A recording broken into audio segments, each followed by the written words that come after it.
तो welcome back humans. CSS के tutorial के अंदर आज हम देखने वाले हैं एक्सटर्नल स्टाइल शीट। तो शुरू करते हैं एक्सटर्नल स्टाइल शीट की definition. N external style sheet is a separate document that contains only CSS rule. इसका मतलब ये है कि एक पर्टिकुलर फाइल के अंदर ओनली सीएसएस के ही रूल्स होंगे, ना कि एचटीएमएल के रूल्स होंगे। तो वो जो एक डॉक्यूमेंट बनाएंगे हम पर्टिकुलर सीएसएस के लिए, उसको हम एक्सटर्नल स्टाइल शीट बोलते हैं। आगे देखते हैं, an external style sheet helps to change the look of entire website by changing just one CSS file. अगर ये वाली आगे वाली लाइन आपको समझ में नहीं आ रही है तो यहाँ पर सेकेंड लाइन पे आप देख सकते हैं, an external style sheet helps to change the look of an entire website by changing just one CSS file. इसका मतलब ये कि आपको सिर्फ एक सीएसएस की ही फाइल बनानी है जो पूरी हमारी वेबसाइट के जितने भी पेजेस है उन सभी में चेंजेस ला सके। अब नेक्स्ट देखते हैं, it has a .css extension. ये तो सिंपल बात ही है कि कोई भी फाइल जो भी होगी, अगर पाइथन की फाइल है तो .py एक्सटेंशन होगा, HTML की फाइल है तो .html, उसी तरह से CSS की अलग से फाइल है तो .css एक्सटेंशन लगेगा। अब देखते हैं CSS फाइल बनाने के लिए हमें क्या क्या करना है। तो CSS फाइल बनाने के सबसे पहले तो हम ओपन एनी टेक्स्ट एडिटर, यहाँ पर मैंने एनी टेक्स्ट एडिटर इसलिए लिखा है कि आपके पास जो भी अवेलेबल है उस टेक्स्ट एडिटर के अंदर या IDE के अंदर आप अपनी CSS फाइल बना सकते हैं। टेक्स्ट एडिटर के अंदर बेसिकली नोटपैड है, नोटपैड प्लस प्लस है, फिर सबलाइम टेक्स्ट एडिटर है, ऐसे बहुत सारे हैं। और हम यहाँ पर आगे के वीडियोस के अंदर VS कोड यूज़ करने वाले हैं। जैसे ही आपने IDE या टेक्स्ट एडिटर को ओपन कर लिया, उसके बाद आपको CSS का कोड लिखना है उसके अंदर और उसके बाद .css से सेव कर देना है। अब हम समझते हैं एग्जांपल, जिससे आपको कुछ ज़्यादा अच्छे से क्लियर होगा कि एक्सटर्नल स्टाइल शीट है क्या चीज़, उसको हमने क्यों डिफाइन किया। मतलब कि हमारे पास ऑलरेडी इंटरनल स्टाइल शीट है और इनलाइन स्टाइल शीट है, तो हमने एक्सटर्नल को क्यों डिफाइन किया। तो ये सारे के सारे आपके सवालों के जवाब यहाँ पर मिल जाएंगे। यहाँ पर मैंने एक एग्जांपल लिया है पी टैग के अंदर रेड कलर और ब्लू कलर का। तो यहाँ पर तो मैंने सिर्फ इतना ही लिखा है, ना कि कोई HTML कोड ऐसा कुछ भी नहीं लिखा है। तो इससे तो मुझे कुछ समझ नहीं आ रहा है। तो अब मैं आपको लाइव एग्जांपल दिखाता हूँ। तो आइए चलते हैं लाइव एग्जांपल की ओर। यहाँ पर मैंने एक HTML का कोड लिखा हुआ है जिसके अंदर this is a first page and this is a first paragraph ऐसा लिखा है। ये हमारी example1 वाली फाइल है। उसके बाद ये वाली है वो हमारी example2 वाली फाइल है, जिसके अंदर मैंने लिखा है this is a second page और दिस इज सेकेंड पैराग्राफ। तो ये हमारी सेकेंड एग्जाम्पल वाली फाइल है। अब हम इन दोनों example1 और example2 का पहले आउटपुट देखते हैं। तो ये मेरा example1 का आउटपुट है, यहाँ पर आप देख ही सकते हैं example1.html, और ये उसका output this is the first page और this is the first paragraph. अब हम सेकेंड पेज का आउटपुट देखते हैं हमें क्या मिल रहा है। तो ये है हमारा सेकेंड एग्जाम्पल का आउटपुट, जिसमें लिखा है this is the second page और this is the second paragraph. अब हम इन दोनों पेजेस को एक साथ CSS प्रोवाइड करेंगे। तो अब तक हमें जैसे पता है इंटरनल और इनलाइन CSS के बारे में।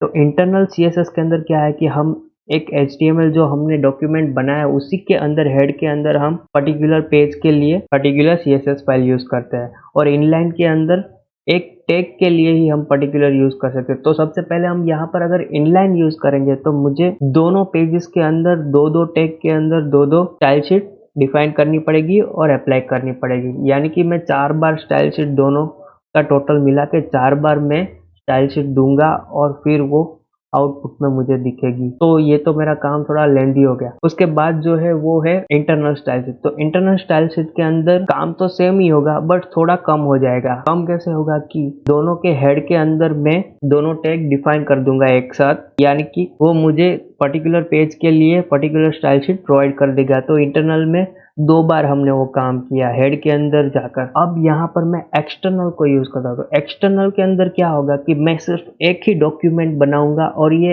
एक डॉक्यूमेंट को मैं इन दोनों पेजेस के साथ लिंक कर दूंगा, जिससे क्या होगा कि उस डॉक्यूमेंट के अंदर अगर पी टैग मैंने दोनों में लिखा हुआ है तो पी टैग का जो भी मैंने स्टाइल दिया होगा वो दोनों में अप्लाई होगा। अगर मैंने H1 टैग लिखा है तो H1 टैग को जो जो स्टाइल मैंने दिया होगा वो H1 टैग को अप्लाई होगा, यानी कि H1 और P कॉमनली दोनों पेजेस को अप्लाई होंगे। तो ये जो था वो हमारा एक्सटर्नल का सबसे बड़ा बेनिफिट है कि हम कोई भी वेबसाइट बनाते हैं। अभी तो यहाँ पर हमने सिर्फ छोटे पैमाने पे बात की हुई है, बट अगर हम कोई बड़ी वेबसाइट बनाते हैं तो उसके अंदर तो सिर्फ 2 या 3 पेजेस नहीं आते हैं, 5 से 6 पेजेस की भी वेबसाइट बनती है, उससे भी ज़्यादा बड़ी बन सकती।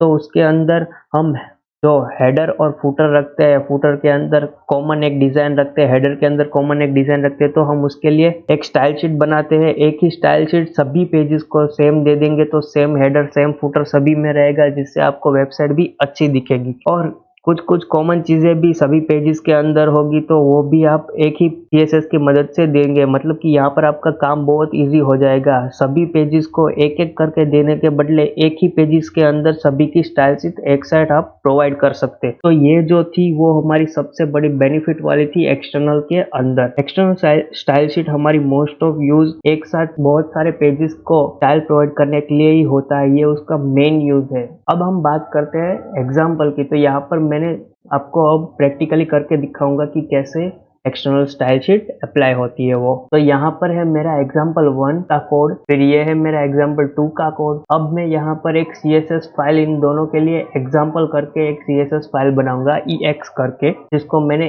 ex.css में सेव किया हुआ है। अब यहाँ पर मैंने ऑलरेडी एक को अप्लाई किया हुआ है, P को कलर रेड, और एक और मैं अप्लाई कर देता हूँ P के लिए फॉन्ट साइज 30 पिक्सल। तो ये P टैग के लिए मैंने अप्लाई कर दिया। अब यहाँ पर मैं H1 को सिंपली सिर्फ कलर ही देता हूँ, कलर ब्लू। तो यहाँ पर मैंने कलर ब्लू दे दिया उसको। अब मैं इसको सेव करता हूँ और क्या मुझे ये आउटपुट में दिखेगा, जरा देखते हैं। सेव किया, ये हमारा आउटपुट है। इसको रिफ्रेश करते हैं, कुछ नहीं दिख रहा है हमें। दूसरे पेजेस को देखते हैं, कुछ नहीं दिख रहा है हमें। अब ऐसा क्यों हुआ? क्योंकि हमने CSS की फाइल को HTML के साथ लिंक नहीं किया। तो अब हम मेन काम करेंगे, वो है लिंक का काम। तो यहाँ पर मेरा एग्जाम्पल 1 है, जिसके अंदर मैं लिंक करूँगा अपने CSS के डॉक्यूमेंट को। तो रिलेटेड स्टाइल शीट, उसके बाद हम यहाँ पर उसको सोर्स देंगे, यानी कि href इक्वल्स टू, इसके साथ स्टाइल शीट जो मिलेगी वो कहाँ से मिलेगी? तो वो मिलेगी हमें एग्जाम्पल ex.css के थ्रू हमें मिलेगी। अब हम इसे सेव करते हैं और देखते हैं क्या रिफ्लेक्ट होता है हमारे आउटपुट के अंदर। तो जैसा कि हम आपको दिखाते हैं यहाँ पर रिफ्रेश करके, तो आप देख सकते हैं ये चेंज हो गए। ये 30 पिक्सल का हो गया और रेड हो गया और ये ब्लू हो गया। अब हम सेकेंड पेज को देखते हैं। तो ये है हमारा सेकेंड एग्जाम्पल। यहाँ पर हम लिंक करते हैं अपने CSS डॉक्यूमेंट को रिलेटेड स्टाइल शीट href.ex.css। अब हम इसको सेव करते हैं और फिर हम यहाँ पर अपने पेज 2 को भी रिफ्रेश करते हैं। तो यहाँ पर देख सकते हैं उसको भी अप्लाई हो गया। यहाँ पर आप देख सकते हैं दोनों को सेम चीज अप्लाई हो गई। तो ये थी हमारी एक्सटर्नल स्टाइल शीट। एक ही स्टाइल शीट की मदद से हम एक से ज्यादा पेजेस को स्टाइल शीट प्रोवाइड कर सकते हैं।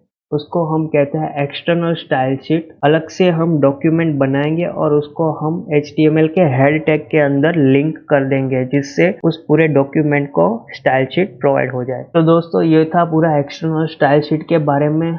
आई होप कि आप सभी को समझ में आ गया होगा। अगर समझ में आ गया तो प्लीज़ नीचे कमेंट सेक्शन के अंदर कमेंट करिए, और अगर आपको वीडियो पसंद आता है तो प्लीज़ लाइक करें। अगर आप मेरी चैनल पर नए तो प्लीज़ सब्सक्राइब करें जल्दी से जल्दी। Thank you.